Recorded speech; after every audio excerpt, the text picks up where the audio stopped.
Naam, asante sana mpenzi mtazamaji wa Tanganyika TV. Hii ni TV yako ambayo nakupa habari za kijamii, habari kaza wa kaza.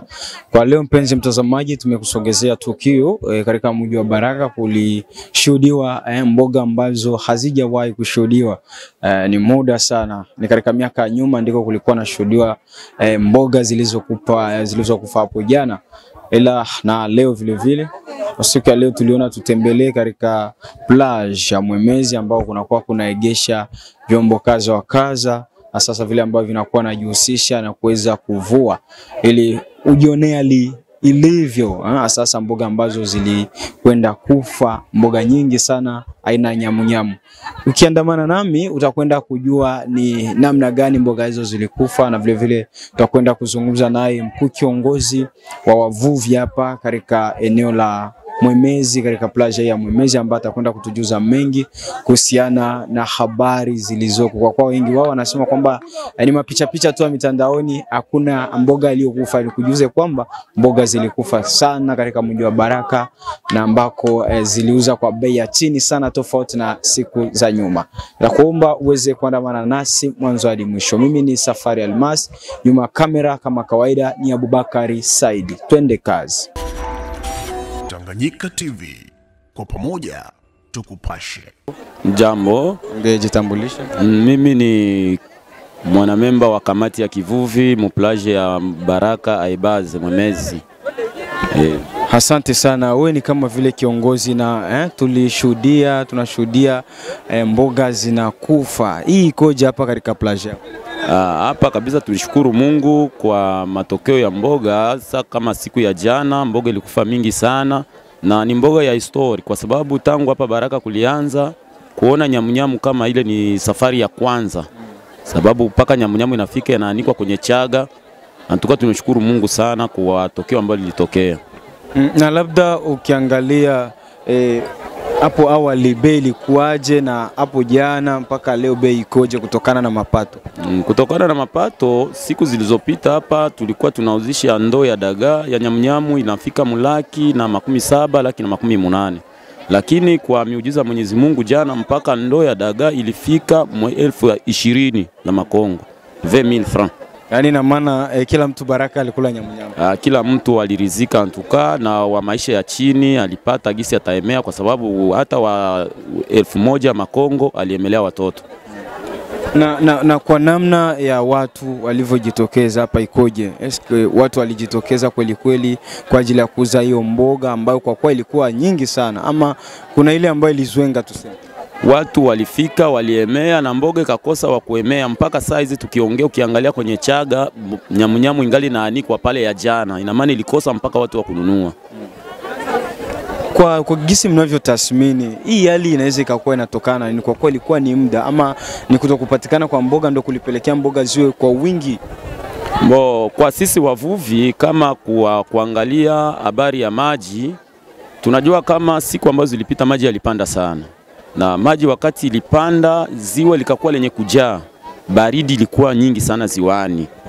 Sasa kwa kufikia maji inashuka na maji mnakuwa fukuto kidogo, ndio tulifanya ujuzi wa kuangalia namna gani hizo mboga zilitoka wapi. Tukaona kama mboga sasa ilifufuka kwa kuonekana kama inakuwa kuangalia joto, inafuata joto, ile joto ya maji.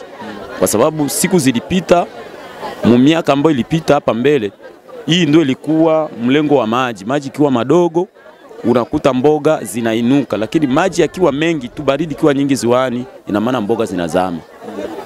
Na kwa namna hii nyamunyamu zinavyokufa, kuendelea kufa kwa wingi, kweli mikebuka nayo itakuja kufa, ama ndo wale watoto mnakuja kuwamaliza, wakubwa watakuwa? Kwa tunajua kama mikeke inatoka mnyamunyamu.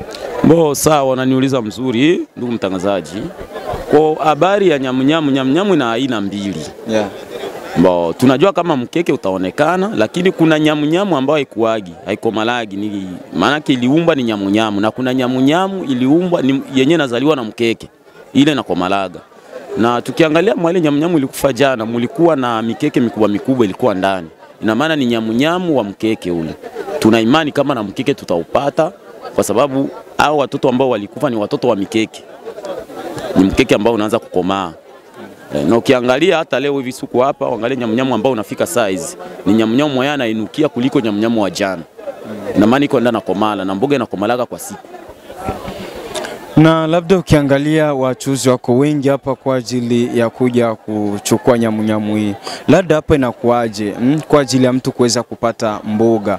Inakuwa ni waabone ama mtu yoyote anaweza kaja na akapata mboga? Okay, sisi kama wavuvi, sisi hatukuagi na waabone. Na maana mboga kwa kila mtu anafika hapa, mboga zikisha toka hapa kwenye kamba, zikienda nje tu, anayekuwa na pesa zake iko halali kuemea tu.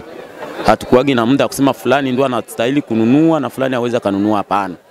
Ni kila mwenye kuwa na pesa zake akifika tu mkielewana bei ananunua na anabeba. Na labda kwa leo hivi iko ngapi? Hivi leo naona tunatumika na gisi mboga inaonekana. Jana nilisema tuliishia kuuzisha 20,000. Lakini kwa sasa kwa saa hizi leo niko ninaongea tuko 18,000. Na maana kuna kaukami kidogo. Na maana mboga ni ndogo leo. Na vile pale inapanda na bei. Tunakuwa 18,000 leo. Lakini watu wanaweza wakajiuliza jana 20,000 leo 80,000. Yaani kama inapanda sana na ni siku moja tu. Kwanza haijafika hata siku. Sawa, inaendana, unajua ni mboga tunaemea sababu ya kula. Sasa ukiangalia leo tangu tunafika hapa ziwani kungali kunaegesha mitumbu 2. Sasa na jana kulikuwa zidi ya mitumbu 100. Ile kuna utofauti ile. Na ndio maana mboga inapanda bei leo. Lakini sio bei ya ajabu, kwa sababu tulikuwa $1,700,000.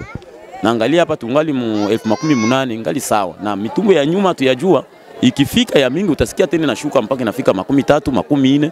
Na inaweza fika hata hiyo 20,000. Inawezekana. Kwa kuwa hapa Baraka Uwaga tunashuhudia kwamba inakuwa ni kama vile muda unakuta siku 2, 3, 4, 5 mboga inakuja tena kukauka na ukame wa mboga unakuja.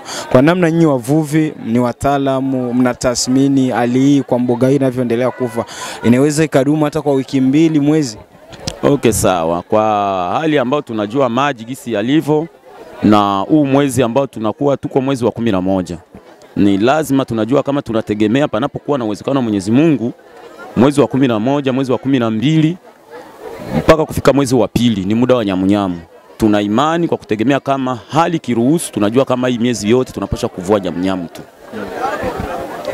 Na labda kwa kumalizia ni kipi ambacho unacha kuambia raia wa Baraka sasa, wale ambao kuna wale wengine ambao wanasema ni vya kwenye mitandao kwamba mboga haikukufa, ni mitandao ndio iliweza kuposti picha zile ambazo watu walionaona, nyinyi unacha kuaminisha kutokana na mboga ambayo ilikufa? Naweza nikaambia raia wa Baraka na wa pembeni na Baraka, mboga ambayo ilikufa ni habari ya kweli.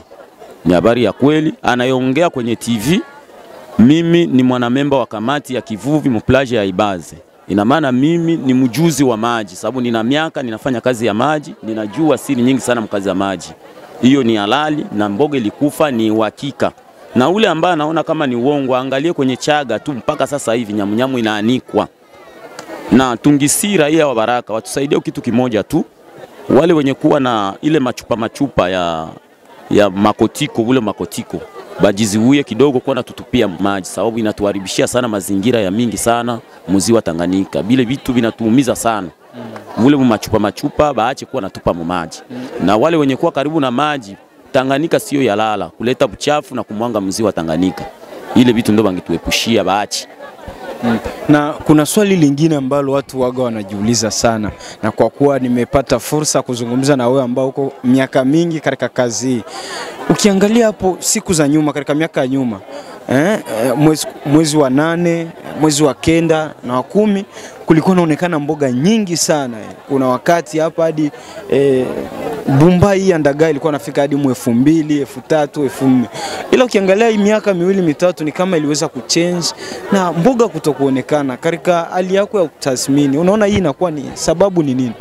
Sawa ndugu msangazaji, nashukuru kwa swali yako. Sisi kitu ambacho kinatuumiza zaidi ni habari ya mazingira. Na maana ukiangalia ile nafasi ambao samaki ilikuwa inaenda kutagia, kwa leo vivuli hakuna, miti karibu na ziwa Tanganyika hakuna tena. Na mboga inakuwa najikuta muda mwingi inakosa nafasi ambayo itaenda kuegama jua. Jua kiwaka nyingi sana, mboga haina nafasi ya vivuli. Sasa unakuta mboga inaenda kuikala mu maji ya rindi kushimo. Ina maana mle katikati ya maji ndio mboga inaenda. pahali ya kushuka huko nchi kavu ikuye kupata kivuli, kivuli kinakosekana. Ina maana kinatuletea mkoso na ile miezi yote, sababu hiyo miezi unasema ni miezi ya kipwa, ni wakati jua inawaka. Sasa unajikuta kwa ile wakati hakuna vivuli tena, nafasi ya samaki kufichama. Ile natuletea samaki zinakimbia kwa kwenda kutafuta maji ya baridi kule Gezeni. Lakini ingekuwa kama miti iko pembeni na ziwa Tanganyika, tungekuendelea kuvua kama vile zamani, mwezi wa 8, mwezi wa 9, mwezi wa 10 tunapata mboga. Lakini kwa sababu hakuna kivuli, ndio tunakuwa mwile ukami ya kukosa mboga. Na maana mazingira inakuwa ni mabaya. Kwani hizi mboga ambazo wanavua watu sasa nyamnyamu zinatoka mbali, si hapa karibu? Hivi nyamnyamu tunaivua mai ya meli ya pili, maji ya Burundi, maana katikati ya ziwa Tanganyika. Ndio tunaenda kuvulia kutoka hapa kwetu Baraka, uende kuvua kule, na maana uchie kwanza lita 40 mtumbu, dumu 2 za essence na wadumu 3. Ndio unaenda kuvua nyamnyamu kule unaleta. Paka tunaanza kuacha mitumbu ubwari ingine. Kwa kukosa nini huku kwetu hakuna tena kimvuli, tunakwenda kuvua mboga katikati ya maji, katikati ya ziwa. Na ukiangalia wakati kuna ukame wa mboga, mnakuwa mnapata mboga kidogo. Na ile mboga ni ndogo lakini inakuwa nauza bei nyingi, bei inakuwa inapanda sana. Wakati huo ambao mboga inaanza kuonekana, mboga ni nyingi ila mnakuwa mnauza bei ndogo. Katika nyakati hizo mbili, wapi mnapata kafaida kidogo? Kwa kuwa mboga zipo lakini mnauzisha bei nyingi. Mboga ziko lakini mnauzisha bei ndogo. Okay, sawa ndugu mtangazaji. Mboga wakati ziko ndogo tunauzisha pesa nyingi. Lakini ukiangalia zile pesa kwa sisi wavuvi zinakuwa ni pesa utasema ziko nyingi na sio nyingi. Kwa sababu gisi unaenda kutafuta zile mboga na mafuta mengi. Na wakati unaziuzisha unakuta zina gharama kubwa sana. Sasa wakati mboga iko nyingi, tunaua mboga nyingi na unauzisha bei ndogo, lakini unapata mazao, unapata pesa kwa sababu uliua kwa wingi.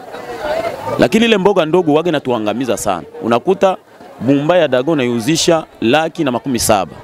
Lakini unakuta kule kwenye ulienda ulimaliza dumu 2 za essence. Zile dumu 2 za essence kwa bei ya leo ni 100,000 karibia na 400,000. Mwa ile 100,000 uliuzisha na 700,000 unabakia na 13,000. Ile 13,000 sasa tukienda kuhesabu mvuvi hajakula kiraro na vingine unakuta mfuko kukankesi hata sanfra. Lakini wakati wa mboga nyingi naziua kwa wingi na ninapata ile pesa kwa sababu niliuzisha sote niliuzisha milioni 3 kusiku. Hata niuze ile essence lakini nitajikuta na mie nilibakia na kidogo inaweza kalipia hata watoto shule. Tunakushukuru sana kwa muda wako. Okay, sasa na mimi namshukuru na karibu tena kwa kututembelea tena hapa kwetu ku plage. Asante sana. Tanganyika TV, kwa pamoja tukupashe.